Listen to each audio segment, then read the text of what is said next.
Hello dear students, welcome back to my channel. आज हम atomic number and atomic mass को समझेंगे। Let's just start with atomic number.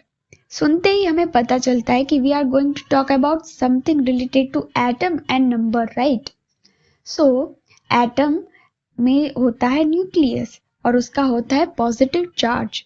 Nucleus में present होते हैं neutrons and protons and nucleus के चारों तरफ प्रेजेंट होते हैं एनर्जी ऑर्बिटल, जिसमें प्रेजेंट होते हैं हमारे इलेक्ट्रॉन्स।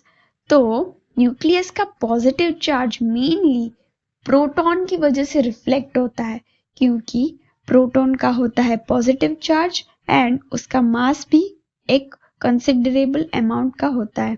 उसके बाद होता है न्यूट्रॉन।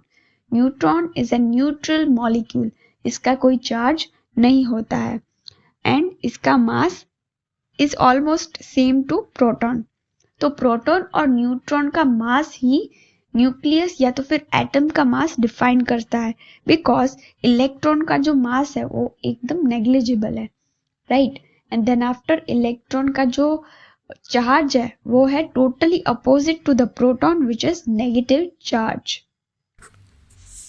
जैसे कि हमने प्रीवियस वीडियो में वैलेंसी को समझा था कि नंबर ऑफ इलेक्ट्रॉन को गेन या तो फिर लूज करके जब कोई एटम एक स्टेबल स्टेट अटेन करता है उसे हम वैलेंसी कहते हैं।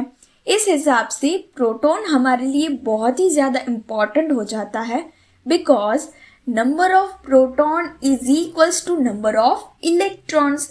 जितने नंबर ऑफ प्रोटॉन एटम के न्यूक्लियस में प्रेजेंट होंगे उतने ही नंबर ऑफ इलेक्ट्रॉन्स एटम के बाहर एनर्जी ऑर्बिटल्स में प्रेजेंट होंगे। तो इलेक्ट्रॉन्स और एनर्जी ऑर्बिटल मिल करके बनाता है इलेक्ट्रॉनिक कॉन्फ़िगरेशन, और इलेक्ट्रॉनिक कॉन्फ़िगरेशन डिसाइड करता है एटम की केमिकल प्रॉपर्टीज को एंड मेल्टिंग पॉइंट और बॉइलिंग पॉइंट को भी, राइट? इसीलिए प्रोटॉन हमारे लिए बहुत ही ज़्यादा इम्पॉर्टेंट हो जाता है। अभी नंबर ऑफ प्रोटॉन जो न्यूक्लियस में प्रेजेंट होते हैं उसे ही हम कहते हैं एटॉमिक नंबर, और एटॉमिक नंबर को हम Z से रिप्रेजेंट करते हैं। हमें पता है एटम का जो मास होता है मोस्टली न्यूट्रॉन और प्रोटॉन पे डिपेंड करता है। ऐसा क्यों? क्योंकि इलेक्ट्रॉन का जो मास होता है वो एकदम नेग्लिजिबल होता है। तो मास नंबर फाइंड आउट करने के लिए हम number of proton and number of neutrons को ऐड करते हैं। इसकी फॉर्मूला बन जाएगी A is equals to Z plus N. Here A is equals to mass number, Z is equals to, as we know, atomic number, and N is equals to number of neutrons.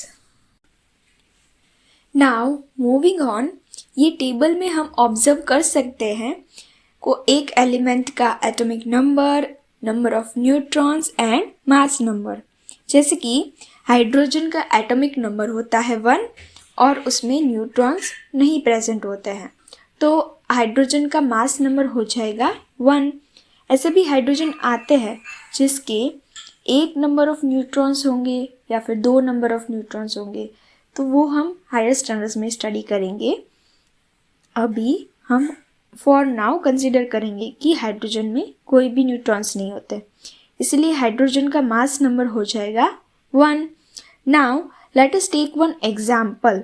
मुझे carbon का mass number find out करना है।